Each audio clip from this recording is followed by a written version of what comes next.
हाँ, चतुर्भुजों को समझना, उसमें आपको कल सवाल पढ़ाए और आज ये सवाल नंबर 3 है आपका। एक समबाहुभुज की कितनी भुजा होगी जिसका बाह्य कोण 24 डिग्री हो। देखो बाह्य कोण वाले सवाल कल मैंने पढ़ाए थे, आपको सूत्र दिखाया था। बाह्य कोण का सूत्र क्या होता है? बाह्य कोण का सूत्र होता है 360 डिग्री बटे में n। 360 डिग्री बटे में n। अब देखो सवाल में हमको बाह्य कोण का मान कितना दे रखा है? 24। तो यहाँ पर कितना लिखना है आपको? 24। यहाँ 360 है तो 360 लिखना, n है तो n। यानी हमको मान किसका ज्ञात करना है? n का। तो 24 के नीचे कुछ नहीं है तो 1 मानेंगे। क्या करेंगे? इनका वज्र गुणा। वज्र गुणा, वज्र गुणा करेंगे। 24 को n से गुणा किया तो कितना आ गया? 24n बराबर में 360 को 1 से गुणा करेंगे जो कितना आएगा? 360।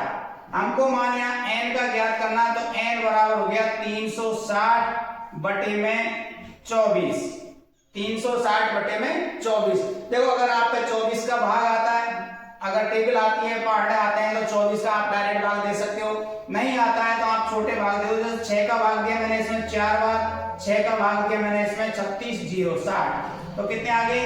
60 बटे में 4। फिर 4 का भाग दिया इसमें कितनी बार जाएगा? 15 बार। तो n का मान कितना आ गया? 15।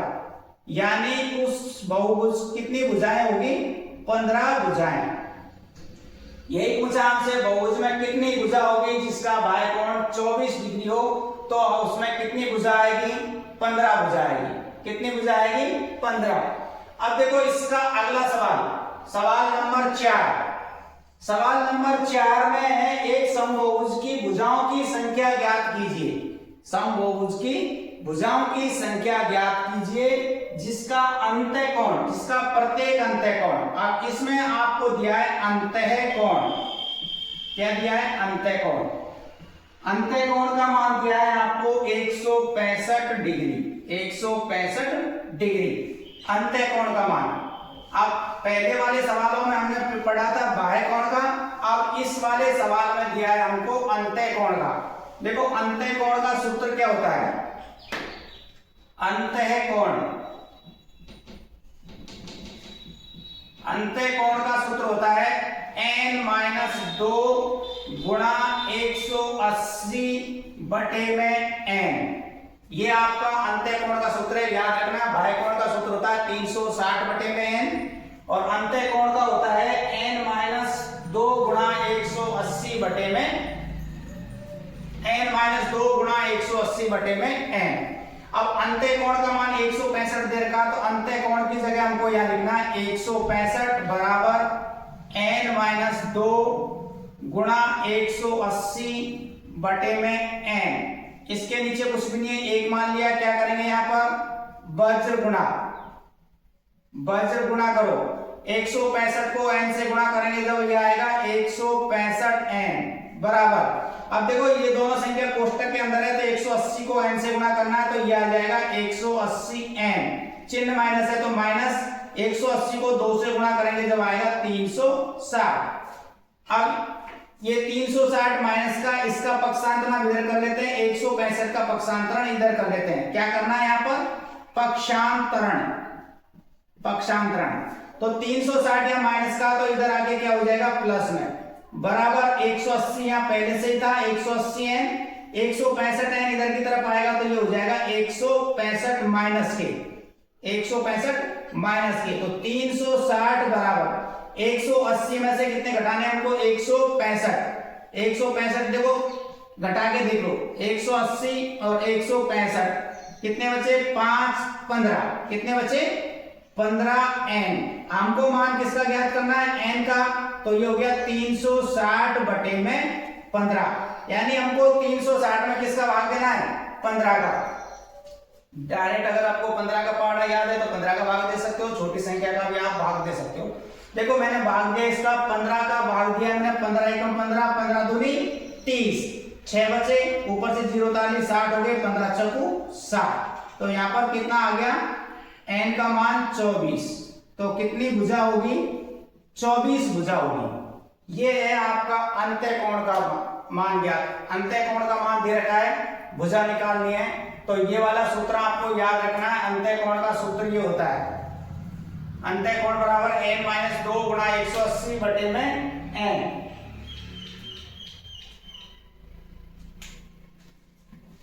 अब इससे संबंधित देखो आगे और सवाल देखें।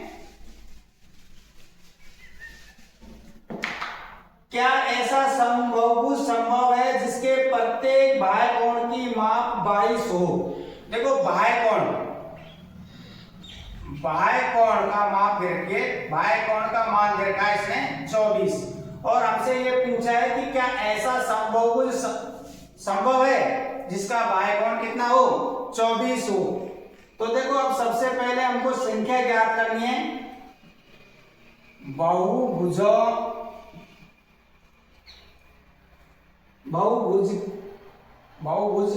की भुजा की संख्या बराबर 360 बटे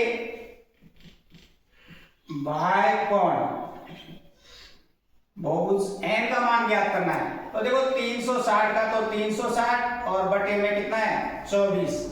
आगे देखो 6 का भाग दिया 4 बार, 6 का भाग दिया इसमें कितनी बार गया 60 बार, कितनी बार गया 15 बार, कितनी भुजा आ गई 15, कितनी आ गई 15 भुजा आ गई। तो इसमें बाह्य कोण का मान 24 दे रखा है, तो इसमें भुजा कितनी आई है 15, तो बहुभुज की संख्या हम इसमें संभव है ज्ञात कर सकते हैं। जैसे मान लो इसी सवाल को मैं ये कर देता हूं यहां पर 22, कितना कर देते हैं 22। अब देखो यहां पर मैंने कर दिया ये, अब 22 कर दिया, इसे कितना कर दिया 22। अब देखो इसमें मैंने 2 का भाग दिया, 2 का भाग देंगे तो कितना आ जाएगा 180, और इसमें 2 का भाग देंगे तो कितना आ जाएगा 11। अब 11 का भाग दो 180 में पूरी बार भाग नहीं जा रहा है, पूरी बार भाग नहीं जा रहा है। अगर पूरी बार भाग नहीं जा रहा है तो भुजाओं की संख्या हम ज्ञात नहीं कर सकते। बाह्य कोण का मान अगर 22 डिग्री दे रखा है तो हम वहां पर बहुभुज की भुजाओं की संख्या ज्ञात नहीं कर सकते, तो इससे बहुभुज संभव नहीं है, बहुभुज संभव नहीं है। ये आपको ध्यान रखना है, पूरा भाग जाए तो बहुभुज संभव है और उसकी भुजाओं का मान हम ज्ञात कर सकते हैं। अगर पूरा भाग नहीं जाता है तो हम उसकी भुजाओं का मान ज्ञात नहीं कर सकते। अगला सवाल देखो, किसी समबाहुभुज में कम से कम कितने अंश का अंतः कोण संभव है? किसी समबाहुभुज में कम से कम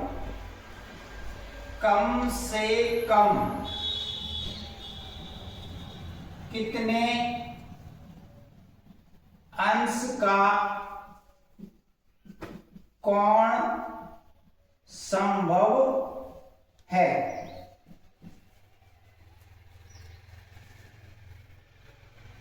अब देखो कम से कम कितने डिग्री का कोण संभव है, तो उसमें कम से कम 60 डिग्री का कोण संभव हो सकता है, कम से कम 60 डिग्री का कोण संभव हो सकता है। त्रिभुज की तीनों भुजाओं का एक समबाहुभुज है जिसका कम से कम अंतः कोण का मान कितना हो सकता है 60 डिग्री हो सकता है, 60 से कम का अंतः कोण का मान नहीं हो सकता,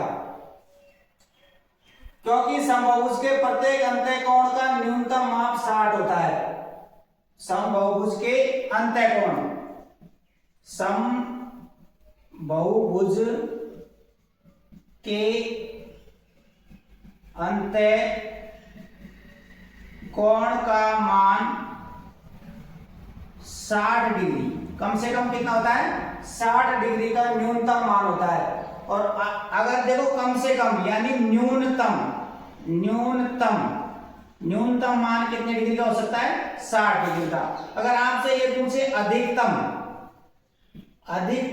अधिकतम पूछे तो देखो त्रिभुज के तीनों कोणों का योग कितना होता है 180 में से कितने घटाएंगे 60, 180 में से कितने घटाएंगे 60, कितने बचेंगे 120।